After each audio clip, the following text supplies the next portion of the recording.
Queridos amigos, sejam todos bem-vindos a mais um encontro virtual para compartilharmos o Evangelho de Jesus.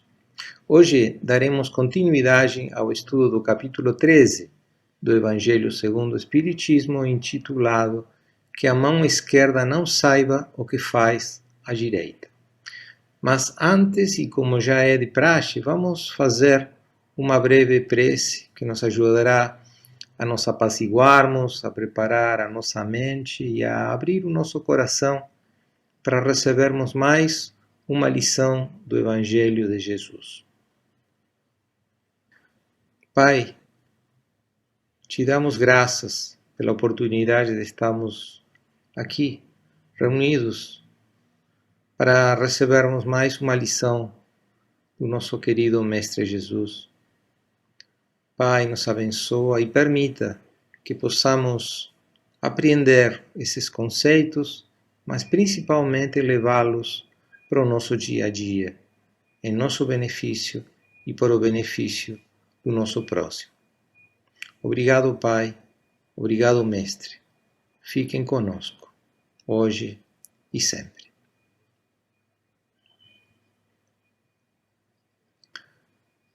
Nas preleções da semana passada, nós aprendemos que a fala de Jesus, não saiba a vossa mão esquerda o que faz a vossa mão direita, refere-se à prática do bem, da caridade e da piedade, sem ostentação, sem divulgação, em silêncio, de maneira incondicional, sem esperar qualquer reconhecimento, retribuição ou gratidão. E mais ainda, empregando todos os nossos recursos e esforços disponíveis. Também aprendemos que, como consequência destas práticas, teremos a aprovação, o reconhecimento e a recompensa de Deus, ou seja, estaremos nos ajustando às suas leis, o que se manifestará no curto prazo como uma maravilhosa sensação de dever cumprido. Consideremos que, assim como todas as ações e atitudes, estas ações no bem ficam registradas na nossa consciência. E como esta é imortal, o resultado a longo prazo será permanente e consistirá em termos dado mais um passo no caminho da nossa evolução espiritual.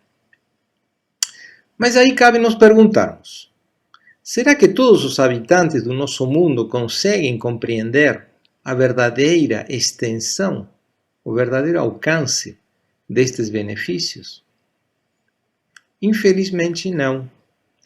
Porque, se de fato a compreendessem, a posição moral do nosso planeta certamente seria outra.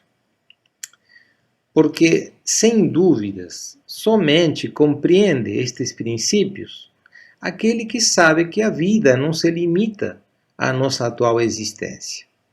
E é precisamente porque sabemos que o espírito sobrevive à morte do corpo físico que entendemos, como já dissemos, que as consequências benéficas das nossas obras baseadas no verdadeiro amor ao próximo não se restringem à nossa atual existência, mas que estas consequências afetarão diretamente a estrutura moral do nosso espírito imortal, elevando-o, posicionando-o um degrauzinho acima na nossa infinita escalada evolutiva. Ao contrário, se as nossas ações tão somente visam alcançar a aprovação, o reconhecimento e a recompensa dos homens, é porque nós estamos dando mais valor aos aspectos materiais da nossa atual existência na Terra do que à vida imortal do espírito. E nesse caso, de frente a essas recompensas recebidas na Terra por parte dos homens, as quais vão satisfazer o nosso ego, o nosso orgulho, a nossa vaidade, nós podemos dizer que Deus não nos deve mais nada. Nós já recebemos o nosso pagamento.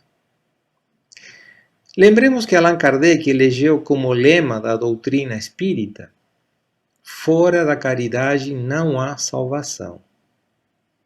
A capacidade de ser caridoso, ou seja, de movimentar o amor, não se compra, não se transfere de um para os outros. Esta capacidade vai se construindo no íntimo do nosso ser, sempre sob a ação da vontade. E por este motivo, ser caridoso é muito mais do que não fazer o mal, já que para isto último, basta não se deixar levar pelo mal, o que pode ser alcançado mantendo atitudes baseadas na inércia ou na negligência. Da física, nós sabemos que todo movimento, para ser alcançado, para ser realizado, requer energia. E, em particular, para movimentar o amor, também há necessidade de empregar energias. Energias que vêm na forma de boa vontade, determinação, perseverança. A preleção de hoje está baseada no estudo e na análise de duas passagens evangélicas. A primeira destas passagens é conhecida como o óbolo da viúva. Óbolo era uma antiga moeda grega de prata, mas com esse nome também se denomina uma quantidade pequena de dinheiro como aquela que é dada como esmola ou doação. Esta passagem nós a encontramos no Evangelho de Marcos, no capítulo 12, versículos 41 a 44, e no Evangelho de Lucas, no capítulo 21, versículos 1 a 4.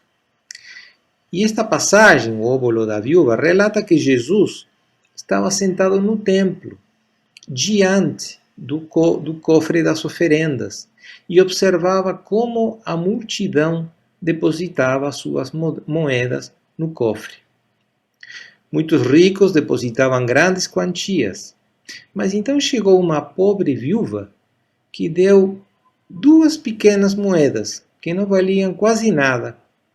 Então Jesus chamou os discípulos e lhes disse: em verdade vos digo, esta pobre viúva deu mais do que todos os outros. Todos deram do que tinham de sobra, enquanto ela, na sua pobreza, ofereceu tudo aquilo que possuía para viver. Nesta passagem do Evangelho de Jesus, a viúva representa as pessoas com poucos recursos, contrariamente àquelas mais abastadas.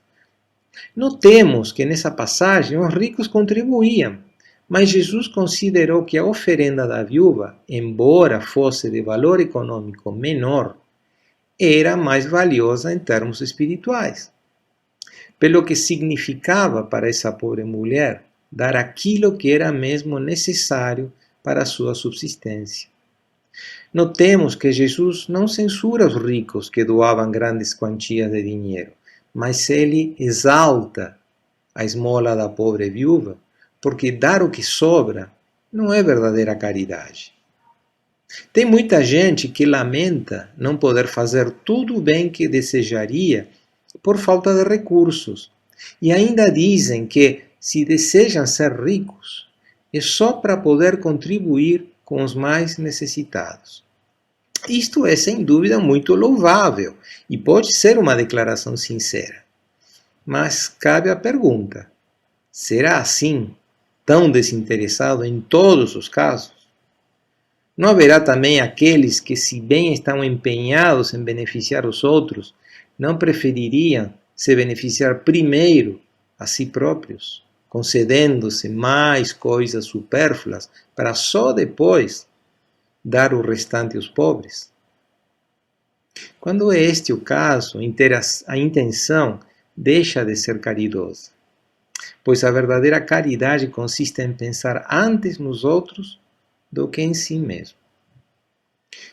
Na questão 886 do Livro dos Espíritos, Kardec pergunta à espiritualidade superior sobre o sentido da palavra caridade, como a entendia Jesus. E a resposta que a espiritualidade dá é bem curta e bem objetiva: benevolência para com todos, indulgência para com as imperfeições alheias perdão das ofensas. Benevolência para com todos significa que todas as relações que nós mantemos com os nossos semelhantes devem estar afetadas pela benevolência, pelo bem-querer, independentemente das diferenças que possamos ter com o nosso próximo, seja em termos de posição socioeconômica, capacidade intelectual, crenças religiosas, etc. O outro componente da definição de caridade, que nós lemos no Livro dos Espíritos, indulgência para com as imperfeições alheias, é um preceito central da caridade. Já que se nós mesmos precisamos, não só da indulgência divina, mas também da indulgência dos nossos semelhantes, por causa das nossas inúmeras imperfeições, então nós não temos nenhum direito de humilhar os desafortunados. Em resumo, fica claro que caridade, segundo Jesus, não se restringe a dar esmola. Nesse capítulo 13 do Evangelho segundo o Espiritismo, nós encontramos uma mensagem recebida na cidade de Lyon, na França, em 1860, que foi ditada por um espírito que se autodenomina simplesmente como espírito protetor. E essa mensagem diz o seguinte: a caridade, meus amigos, se faz de muitas maneiras. Podeis fazê-la em pensamento, em palavras e em ações. Em pensamento, orando pelos pobres abandonados que morreram sem terem sequer vivido. Uma prece de coração os alivia. Em palavras, dirigindo aos vossos companheiros alguns bons conselhos. Estas considerações desse espírito superior estão em clara harmonia com o conceito de caridade sob a ótica de Jesus. Em termos de doação de recursos materiais, é importante ressaltar que a impossibilidade de fazer tudo aquilo que nós gostaríamos, devido às nossas limitações de recursos, não deve ser motivo de frustração, já que a caridade depende do verdadeiro sentimento de doação e não da quantidade ou do valor financeiro doado. Lembremos que o óbolo da viúva pobre que ela tirou da sua própria privação pesa mais na balança de Deus do que o ouro do rico, que dá sem privar-se de nada. Sem dúvida, seria muito gratificante para nós podermos ajudar os necessitados de forma massiva, mas precisamos nos ajustar às nossas possibilidades. Como já vimos, Jesus nos ensina que são múltiplas as formas em que nós podemos ser caridosos, mas sempre partindo da nossa boa vontade e envolvendo os nossos recursos. Aquele que sinceramente deseja ser útil a seus irmãos, encontrará várias maneiras de fazê-lo. Se não for de um modo, será de outro. Por exemplo, fazendo um trabalho, colocando à disposição do próximo a sua força física, a sua inteligência, as suas capacidades, o seu tempo, à disposição para ouvir um irmão aflito, etc. Tenhamos certeza de que não há ninguém que não possa prestar um serviço, fazer um esforço útil em favor do próximo, por mínimo que seja, consolando, atenuando um sofrimento físico ou moral, seja com um abraço ou pela prece. E isto também é o óbolo da viúva abençoado por Jesus. Com relação à segunda passagem evangélica, que fundamenta a preleção de hoje, nós encontramos no Evangelho de Lucas, no capítulo 14, nos versículos 12 a 15, e diz que, estando Jesus na casa de um fariseu, que o tinha convidado para uma refeição, Jesus disse ao seu anfitrião: Quando preparares um almoço ou uma ceia, não convides os teus amigos, nem teus irmãos, nem os parentes, nem os vizinhos ricos, para que não suceda que também te convidem de volta e sejas recompensado. Mas quando preparares uma recepção, convida pobres, aleijados, coxos, cegos, e serás bem-aventurado, porque eles não têm como te recompensar, mas tu serás recompensado na ressurreição dos justos. Tendo ouvido estas palavras, um dos convidados disse a Jesus: Bem-aventurado aquele que se sentar à mesa no reino de Deus. Estas palavras de Jesus, tomadas ao pé da letra, podem passar a impressão de que ele não recomendava convidar amigos ou parentes para uma refeição, mas somente os mendigos da rua ou os estropiados. Sempre devemos lembrar que uma das características da linguagem do mestre na sua época era a de querer passar imagens fortes para que o ensinamento impactasse, para que se fixasse na consciência de quem está ouvindo. O coração, o núcleo, a parte mais importante desta mensagem está na parte que diz: serás bem-aventurado convidando ao banquete pobres e aleijados, porque eles não têm como retribuir. Ou seja, Jesus orienta a não fazer o bem visando uma retribuição, mas pelo simples prazer de fazer. Jesus nos indica que para conseguirmos nos elevar moralmente, que segundo as palavras do Lucas está como a ressurreição dos justos, nós devemos fazer participar do nosso banquete, ou seja, da abundância que nós desfrutamos, os menos favorecidos, os irmãos sofredores, os aflitos. Notemos que a referência a uma refeição, a um banquete, nos passa a imagem de uma ocasião feliz, um festim, um momento agradável em companhia de pessoas que são caras para nós. Assim, a orientação de Jesus sobre compartilhar o nosso bem-estar com aqueles irmãos que sofrem também deve ser uma ocasião que nos traga satisfações, alegrias. Por outro lado, estes conceitos não se aplicam só em relação aos bens materiais, mas também valem para os sentimentos. Na doutrina de Jesus, tudo encaixa.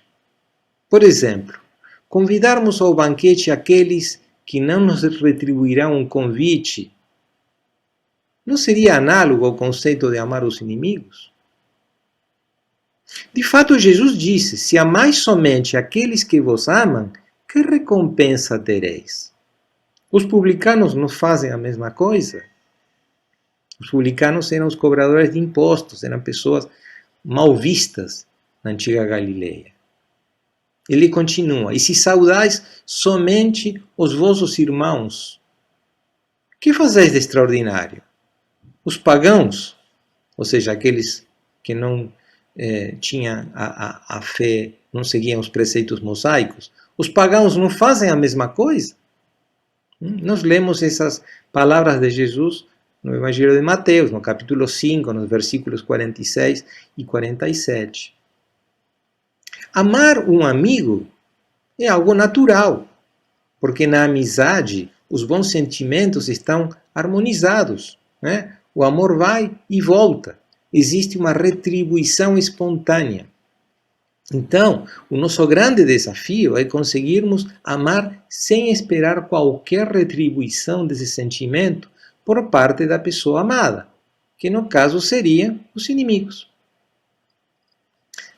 Ainda mais, fazer o bem esperando uma recompensa pode estar associado ao orgulho e à vaidade, já que pode acontecer que o bem esteja sendo feito somente para se sentir superior frente ao beneficiado, quando este vem depois humildemente agradecer ou dar testemunho público dos benefícios recebidos.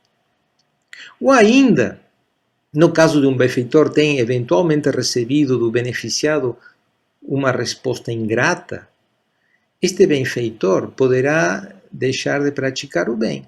E nesse caso, há mais egoísmo do que caridade, já que o bem foi feito apenas para receber demonstrações de reconhecimento.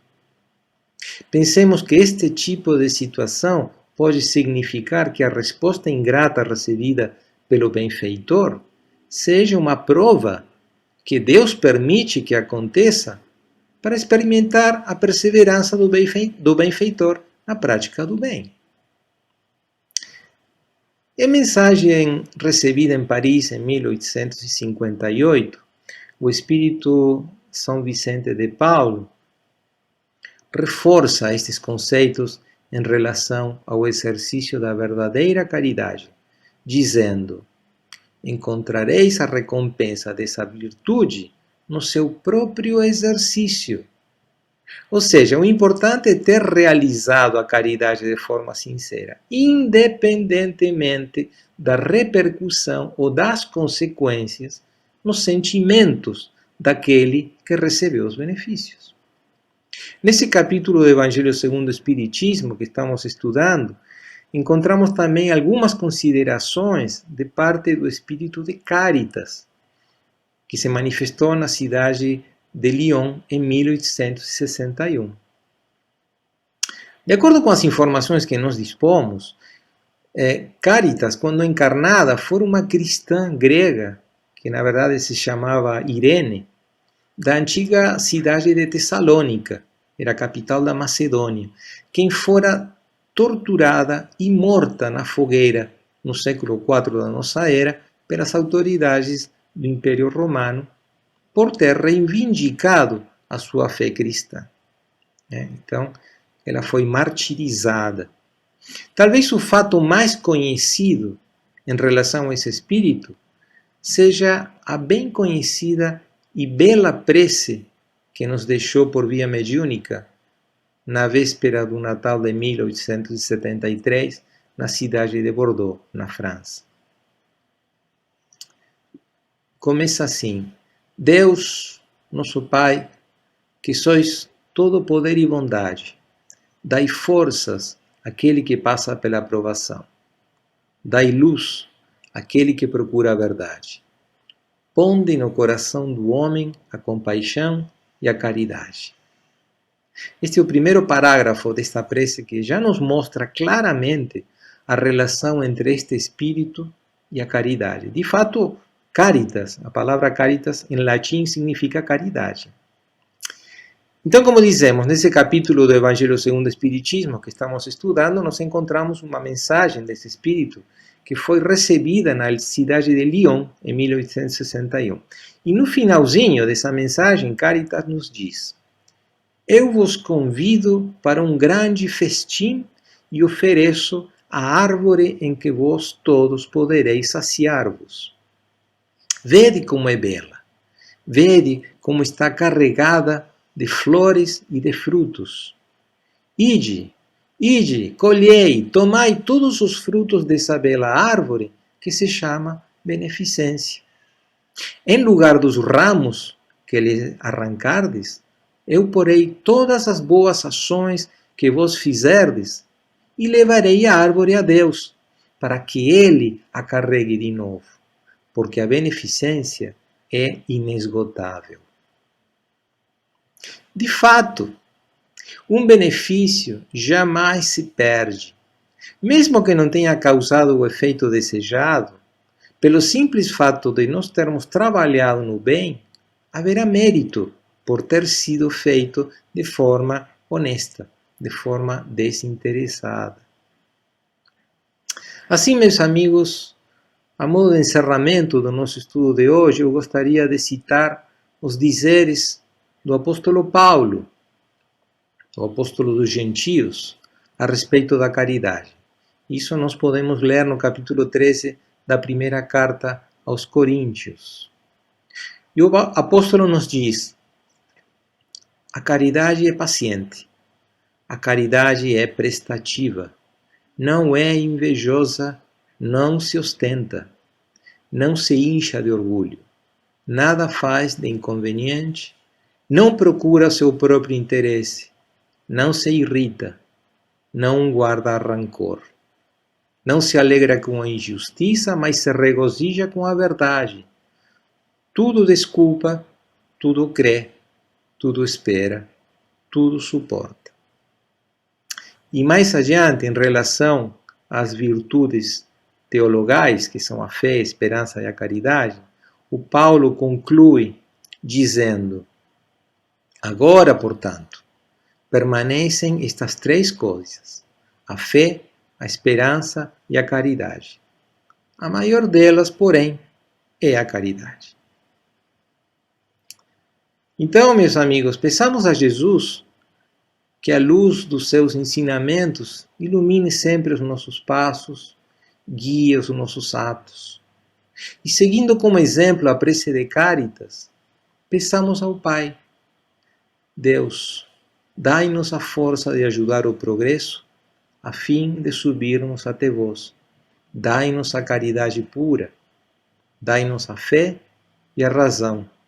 Dai-nos a simplicidade que fará de nossas almas o espelho onde deve se refletir a vossa santa e misericordiosa imagem. Então, meus amigos, agora para finalizar o nosso encontro, depois de mais uma lição do Evangelho de Jesus, aproveitando a nossa sintonia com a espiritualidade superior, eu convido a todos para que façamos a nossa habitual vibração. Então vamos mentalizar a figura radiante do nosso Mestre Jesus, essa figura com o seu olhar pacífico, seu sorriso meigo. Jesus chegando perto de nós, nos abraçando, nos infundindo todo o seu amor, toda a sua paz. Sentindo esse flúvio, desses fluidos benéficos, vamos compartilhá-los com o nosso próximo. Primeiramente, vamos pensar nos nossos familiares, naqueles com os quais compartilhamos o nosso lar. Vamos pensar neles com muito carinho, com muito amor. Vamos abraçá-los fortemente contra o nosso peito, com muito carinho, com muito amor. Vamos vibrar por eles.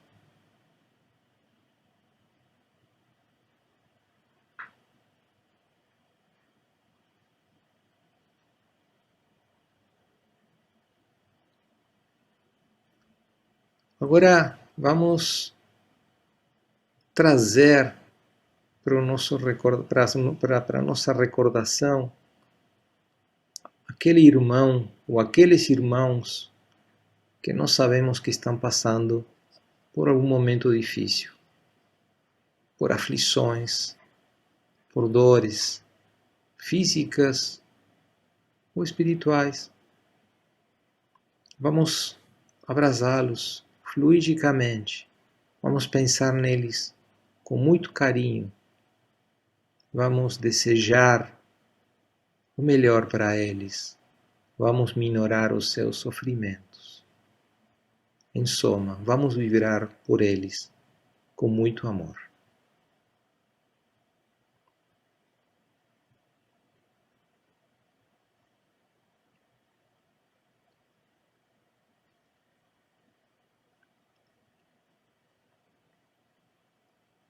E agora vamos expandir a esfera da nossa vibração, que possa alcançar a nossa cidade, o nosso país, o nosso planeta. Vibremos pelos dirigentes, para que sejam intuídos na justiça, na paz, com muito carinho, com muito amor, vamos vibrar pelo nosso planeta.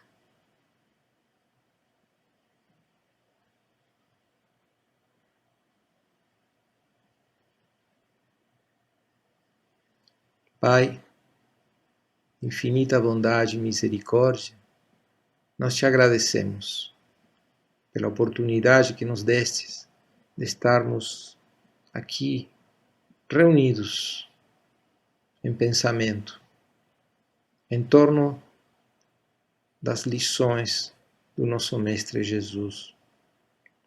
Que possamos apreendê-las, incorporá-las e principalmente vivenciá-las pelo nosso avanço espiritual e pelo avanço espiritual dos nossos irmãos. Muito obrigado, Pai. Muito obrigado, Mestre Jesus, pelos ensinamentos. Muito obrigado, amigos espirituais, pela proteção e guia. Esperamos contar sempre com a vossa ajuda e a vossa presença. Fiquem conosco, hoje e sempre. Então, meus amigos, sendo só por hoje, eu agradeço a atenção de todos e me despeço desejando a todos muita saúde, fé e paz no Cristo. Até o nosso próximo encontro.